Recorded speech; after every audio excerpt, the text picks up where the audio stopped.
Yo, what's up, guys? We're back for another breakdown and predictions video. We got another Dana White Contender Series video this week. This is going to be week 6 of the 2020-25 campaign. And hit the like button, put some comments down below, man. We've been lacking on the comments, so would really appreciate it if you put a comment down below. Tell me who your most confident pick is. Tell me who you're betting, and just put some conversations down there. Would really appreciate it. But yeah, man, last week we did really good on Patreon. We hit quite a few bets.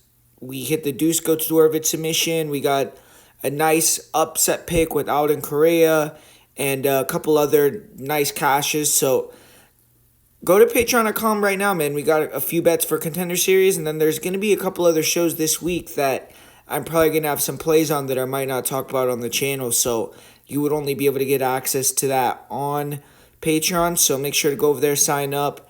And besides that, man, let's get into this fight right now. We got Cody Chovancek. He's taking on Raphael Uchegbu.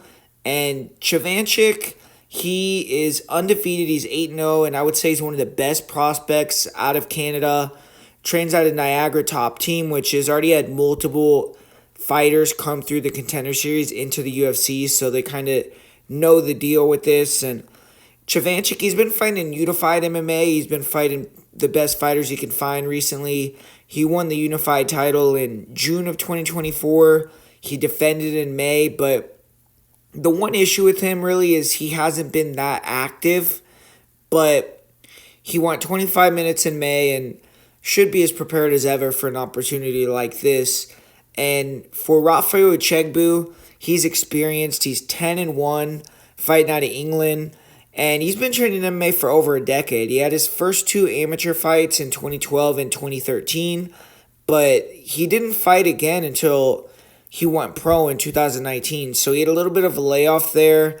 And when he decided to go pro, he had his first 2 fights with Bellator and kind of fought as like a early prelim filler on the Bellator England shows. So it wasn't as if he fought in front of like a ton of fans, but it was still more pressure than fighting on a small show, and Uchegbu got the job done both times, and he went on to fight 4 fights with smaller fight leagues after that, and then got a shot to fight with PFL in 2022.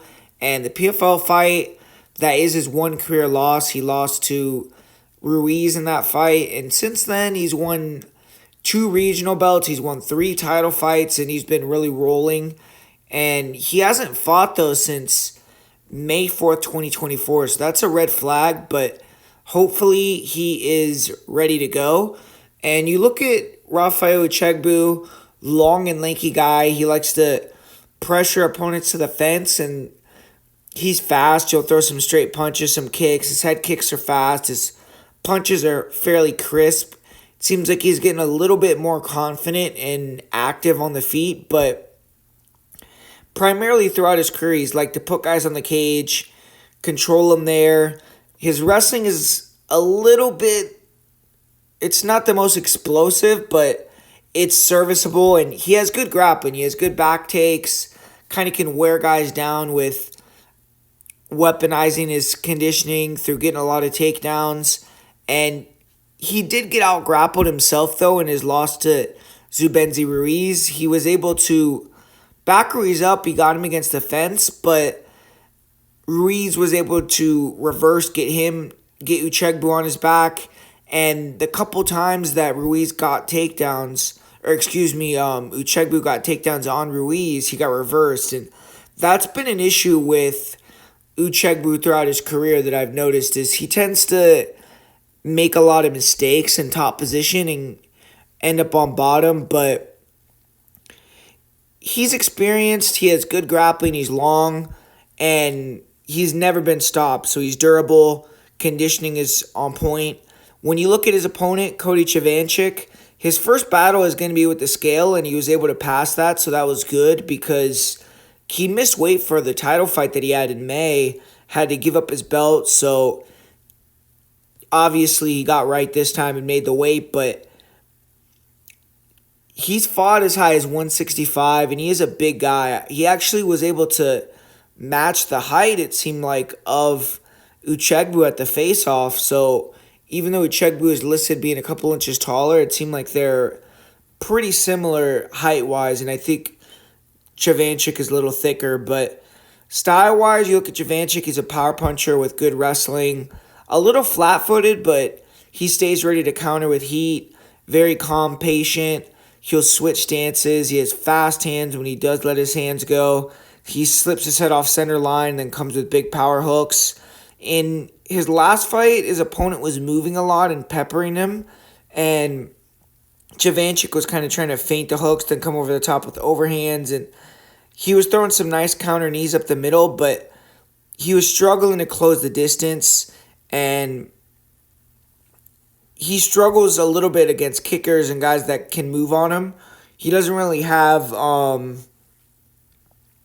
that good of striking from distance. He will throw some spinning kicks, but he's not a big kicker, and he's more someone that you have to come to him and he'll counter you, and then he'll try to take you down as well. But I think that for Uchegbu, calf kicks, just kind of touching him from the outside is going to be a smart game plan if you could do it, although that's not usually what Uchegbu does.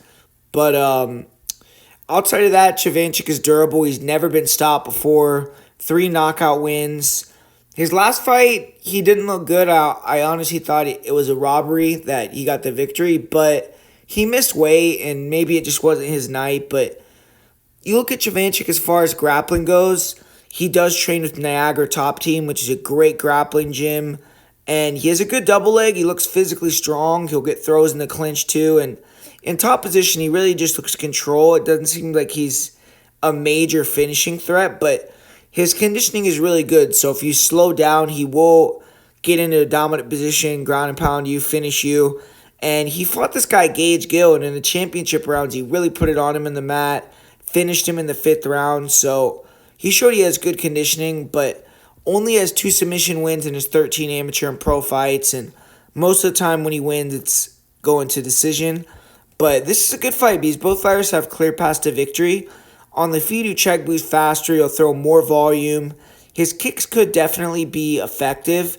I think his jabs, his leg kicks are something he's going to look to land here, and those weapons have gave Chovancek's issues in the past. But I do expect Uchegbu to be a little bit more aggressive than Jordan Howard and come forward. And he's going to have to try to not fall into a power shot because sometimes his defense can kind of fail him. But low kicks are there for Chovancek too. And I think Chovancek also has the power to hurt Uchegbu if he can land some big punches. And as far as the grappling goes, I feel like Chovancek is a little bit better of a wrestler. He's a little bit more explosive. And he makes better decisions on the ground. Like Uchegbu maybe has more grappling skill, but he loses position too much for my liking, and Chovancek is more solid, position over submission, ground and pound type of guy. So I think Chovancek has a more finishing upside on the feet, especially in the first round. So I could see this fight where Chovancek hurts Uchegbu early. Uchegbu tries to turn to the wrestling, gets reversed, and then maybe loses another round and is able to take the third, potentially, or maybe Chovancek just sweeps it. But I see kind of a fight where Chovancek shows that he's the boss early and then kind of cruises to a decision win, is able to win the scrambles with the grappling, and I expect him to win a decision. So I'm going to go with the underdog in the first fight on the card. Next fight that we're going to talk about here is Hwang. He's going to be taking on Paddy McCorry. And for Insu, he's taken a step up. He's fighting world level competition for the first time. Until now, he's been fighting exclusively in South Korea. He's fought all Asian opponents, and all but one of his fights have been with Road FC. He's the current reigning and defending Road FC middleweight champion. And he's a little older at 31. He's been fighting since 2017. So it's time to get signed to the UFC if he can perform well and make the big paychecks. But he's taking on Paddy McCorry, who's back in action at the Apex. And The organization has obviously been targeting signing him because he's Irish. He could talk fairly well. He's finished all but one of his wins. And he fought on Ultimate Fighter Season 32. He went 1-1.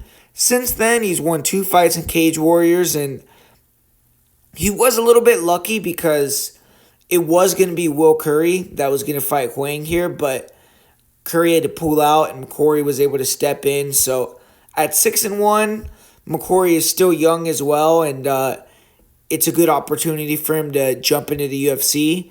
But it's also a pivotal fight because it could be his last chance to get signed after failing to win the Ultimate Fighter. But you look at Hwang and Soo, action fighter on the feet. He stays very rooted to the ground. He's upright, ready to counter. Very powerful kicker. Fast head kicks, good leg kicks. Good upper body movement, and he's able to slip and rip with really good straight punches. He's gotten a little bit more patient, but he needs to continue to refine himself and just be less reckless. He has a dangerous style because he is there to be clipped. He relies on his reflexes, his vision, and when you could feint him out or just kind of stay patient and get Hwang to go first, that's when you can catch him. His one knockout loss, he got knocked out in 5 seconds. He just ran face first into a punch. But if you try to stay at range and go speed for speed or shot for shot with Hwang, he could beat you up badly. If you sit in the pocket and exchange with him, that's dangerous too. You need to back him up. You need to use your kicks, attack the body, attack the legs, because when he's leaning back, that's going to be easier to land on. And when you have him near the fence, when he can't back up or lean back anymore, that's where you can try to land in combination to the head. And wrestling and grappling wise, we haven't really seen any recent Hwang fights go to the ground. So it's hard to know how good he is there. But he has been in the States. He's been training at the UFC PI at Extreme Couture for a couple months now. So that should be a positive as far as wrestling grappling goes for him there.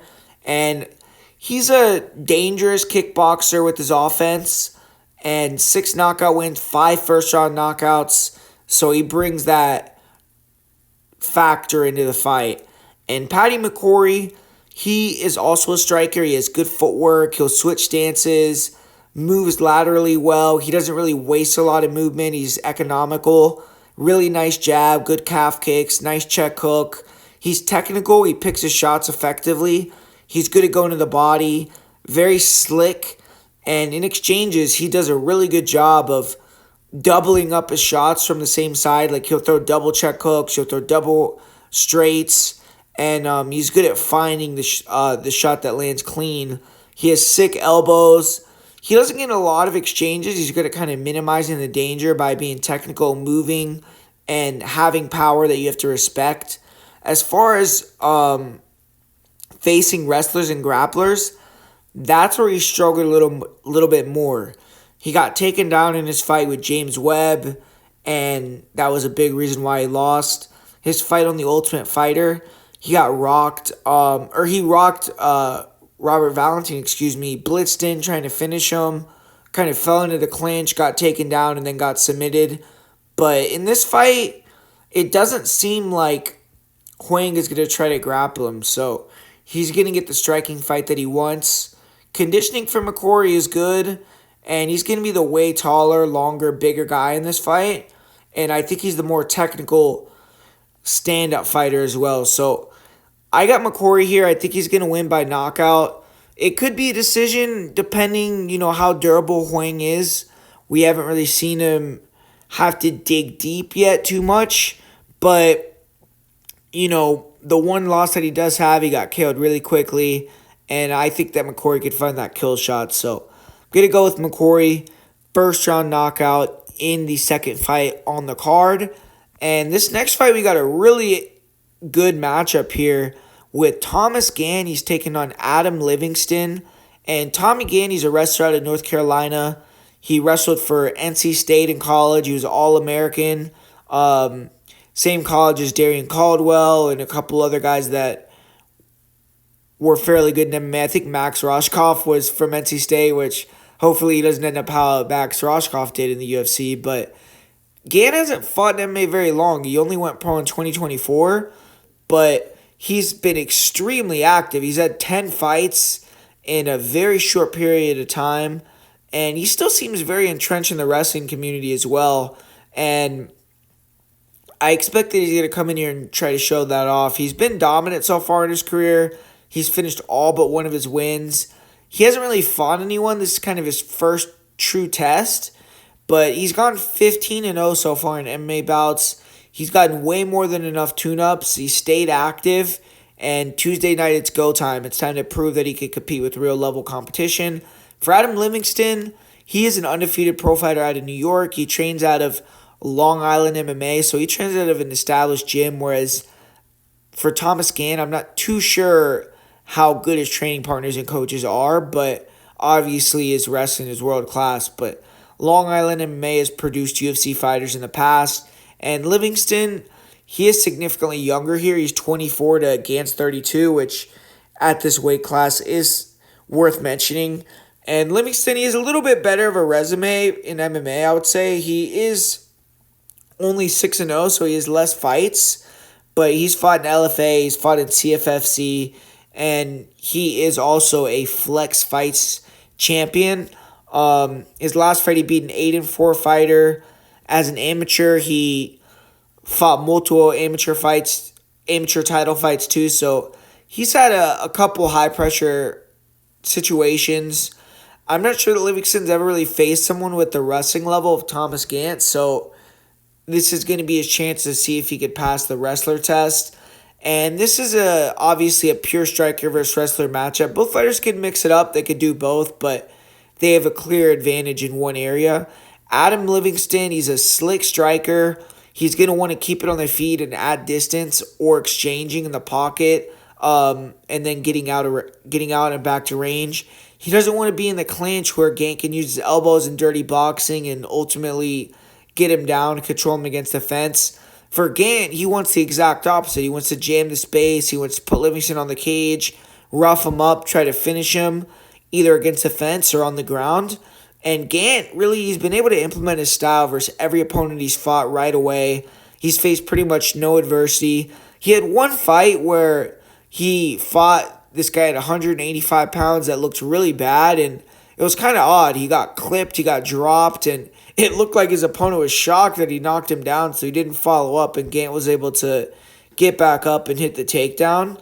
But it did kind of make me question Gantt's durability a little bit, but the fight was a weight class that he shouldn't have been in, and outside of that, he really has just beaten everyone up pretty easily. He's had fights where he's shown his cardio and has been able to put guys on the fence, body lock them, take them down 10, 15 times.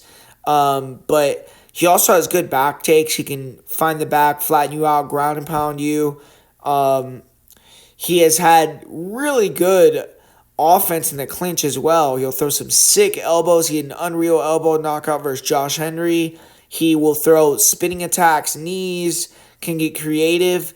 At range, we haven't really seen too much from him, but it seems like his hand speed is pretty good. He'll throw some straight punches. And the guy just looks extremely athletic and just looks like a beast. But Adam Livingston, he's loose. He's clean with the strikes. He'll throw nice jabs, straights. He'll go hooks to the body.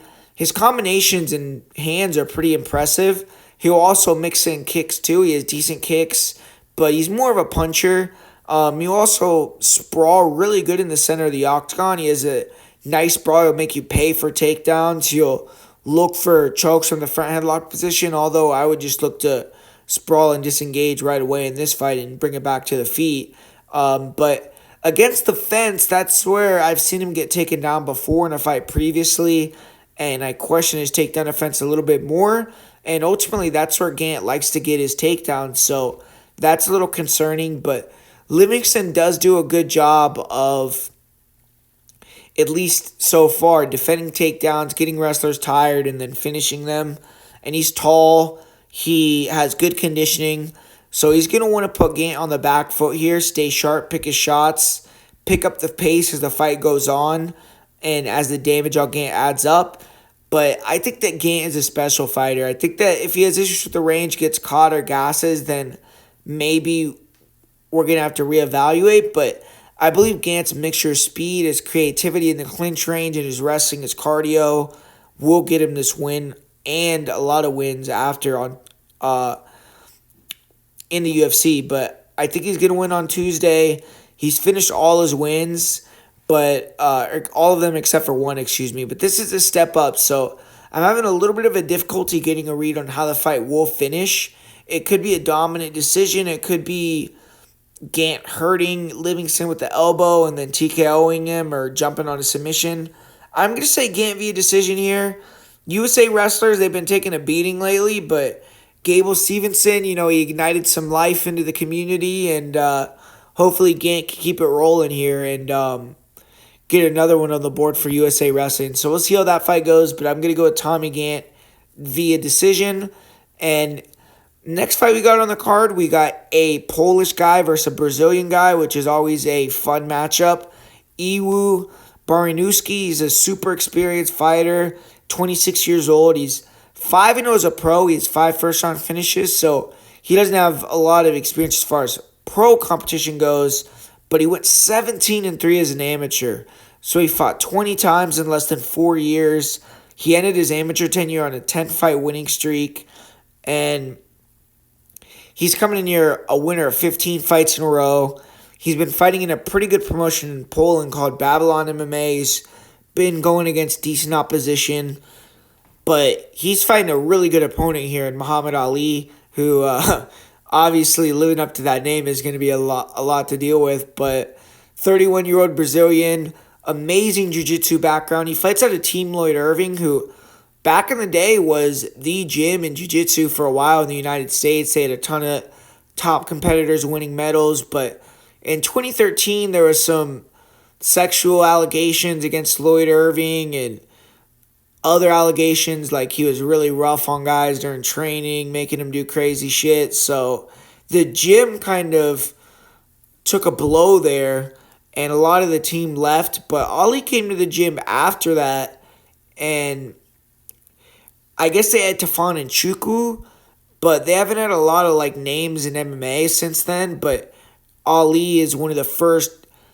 really good jiu-jitsu guys that has came over and is another Lloyd Irving guy again. But Lloyd Irving's brought a lot of guys to the UFC, like Ron Stalling, Sadiq Youssef, James Vick, Mike Easton, Tafon Nchukwi. So he's experienced. He knows how to win at this level, and he is a good athlete as well with Mahamed Ali, who's won IBJJF World Gi and No Gi tournaments. He has great victories in jiu-jitsu. He's beaten the current face of UFC Jiu-Jitsu, Mikey Musumeci, and it's been a few years since he's been considered kind of cream of the crop in Jiu-Jitsu, though. So in 2024, he transitioned MMA, and he's only been fighting since January of 24, but 4-0 with 3 stoppages. He also is getting finishes with his strikes, not submissions, so clearly he's came into his first couple fights looking to prove a point that he's not just a grappler.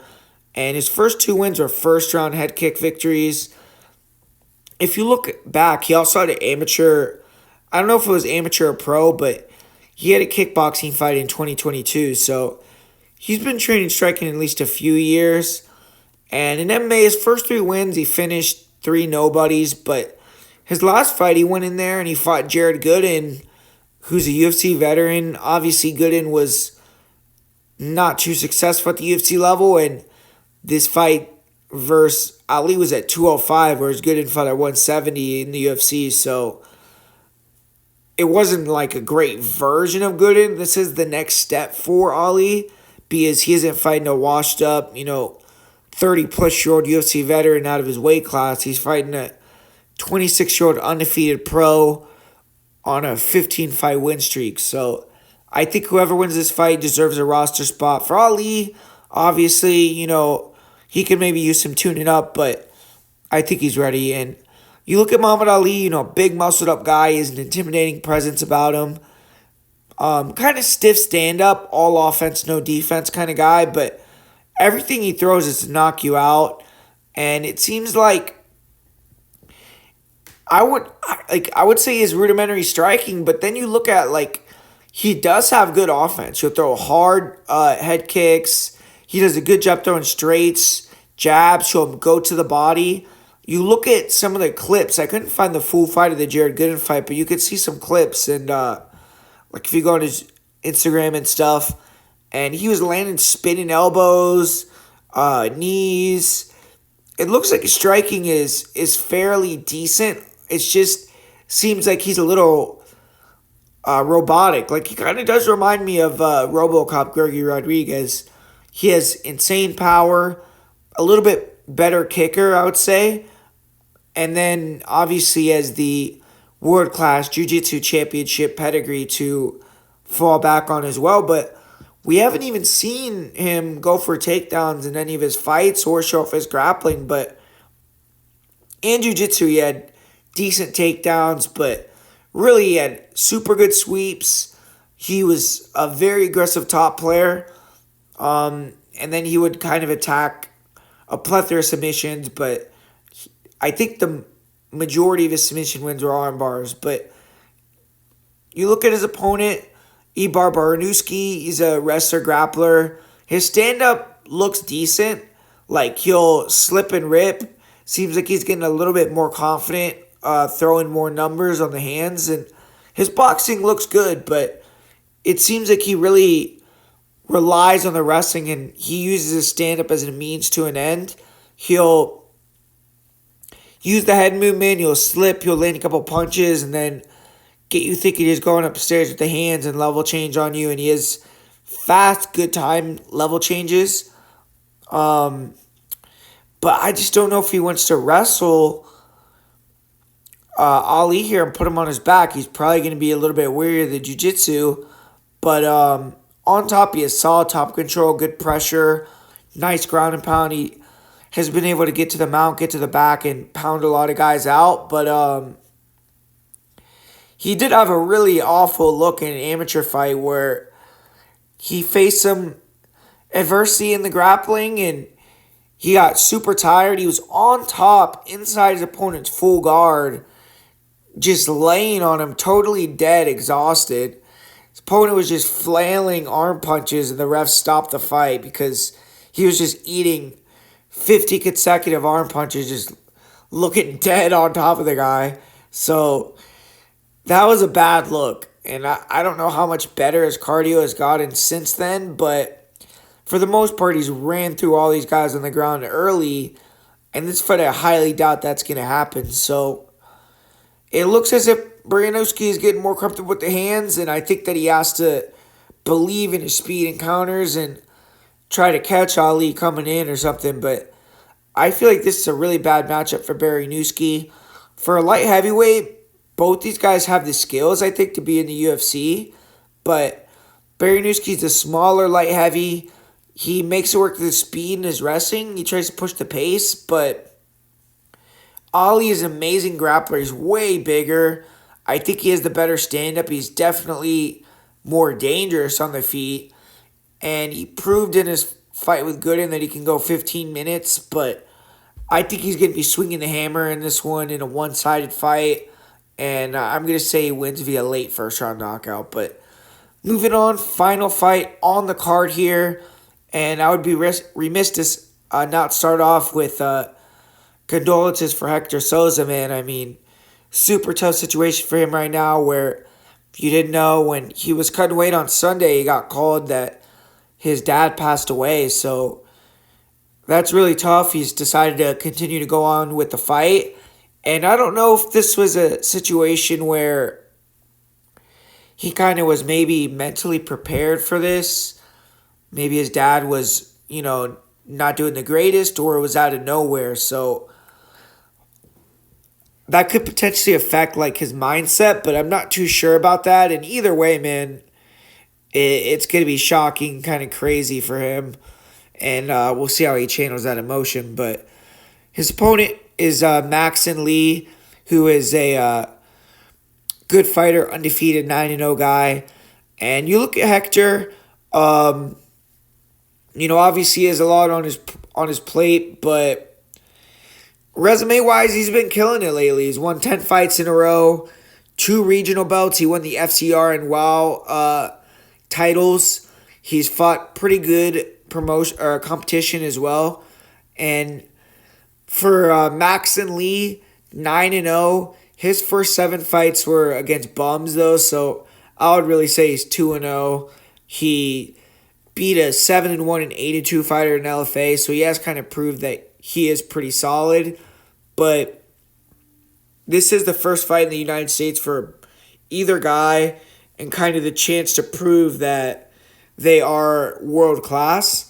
But before even watching 1 second of Mackson Lee, his height stands out. I mean, the guy's 6'1", with the 75-inch reach at 135. For context, I mean, Jose Johnson, who looked like a giant at bantamweight recently, was only 6 foot. And I believe that maybe George Roop was 6'1", but Mackson Lee is at least tied for the tallest bantamweight in Contender Series, UFC history, however you want to call it. But Hector Souza, he's not a small 135er, he's 5'8", but obviously he's going to be at a huge height disadvantage here. And it's a striker versus striker fight here. You look at Sosa, he likes to use a lot of stutter steps, a lot of feints, and then blitz in, closes the distance quick. He is good at slipping and ripping in the pocket. He'll slide out of the way, come back with his own offense. He's fast, he's accurate, but he does drop his hands when he throws kicks. He likes to lean back and pull away with his chin in the air. And in this fight, that's going to give Mackson Lee openings to land leg kicks, body shots, punches clean to the chin with his length, and maybe even a spin kick or something, which he dropped his last opponent with. And Sosa also throws his own calf kick, so I think this could become a calf kick battle. But when Sosa throws calf kicks, he drops his hands, and I think he's much more susceptible to counters than Mackson Lee is when he's throwing the same kicks. And Mackson Lee, he fights like you would expect a 6'1" bantamweight to fight. He picks you apart from the outside with jabs, with crosses, kicks to all parts of the body, and just stays active until he can pull you into a big cross, big uppercut, big knee, big jab, big kick, or just piece you up for the whole fight. And both guys have good front chokes when you shoot in on them. Sosa isn't really a great wrestler, but he can use double legs. He can get fighters against the cage and take him down. And I think he should try to wrestle here, at least push Lee against the cage, land elbows or punches off the break. For Lee, he needs to try to just stay composed, stick and move. Eventually, the knockout will materialize or you win on points. And I feel like Mackson Lee, round 2-3 or decision is how this fight's going to go. Sosa is good, but the length I think is going to be too much. And I don't think he's defensively responsible enough with his pressure to stay in the pocket. And I don't know if he's going to be able to get takedowns. I also don't see him having the super heavy power necessary to put Lee out, more than likely. He has an insane amount of motivation for this, so could go out and blast Lee. You never know, but I'm going to say Lee round 2 knockout. I would say I'm confident in the finish because Lee is a good finisher, but, and I do have a feeling Sosa is going to come in looking to finish or be finished, but Sosa had 22 amateur fights. He's had 14 pro fights, and he's only been stopped once. So to be confident in the finish, I think, is tough. He's fighting a very durable Hector Sosa, but I am going to say second round KO TKO as my official prediction for that fight. So thanks for watching, guys. It's the full card breakdown and prediction for Dana White Contender Series Week 6, 2025. Hopefully you enjoyed this video, and subscribe to the channel if you're not subscribed. Stay locked in. I'm going to be putting out more videos anytime. As far as for my most confident play on this card, or most confident pick, I would say Mahamed Ali is probably my most confident pick on the card. And for the parlay of the week, I would say go with Ali, and then McCorry into Hwang fight does not go to decision. I don't know what the odds are going to be on that, but I'm assuming it'll be like minus 300-400. And if you parlay that with Ali, I think you will get slight plus money. So that's what I would go with. And yeah, man, I like Chovancek as the underdog. So if you like him, maybe throw a few dollars on him. I like the over in that fight as well. McCorry KO, Gantt, Ali knockout, Ali decision. Even though I think Ali's gonna get the KO, to be honest with you. And then Ali money line I think is a good parlay filler. And then the main event I do like Mackson Lee. So thanks guys, and yeah, man, I'll be back soon. Peace.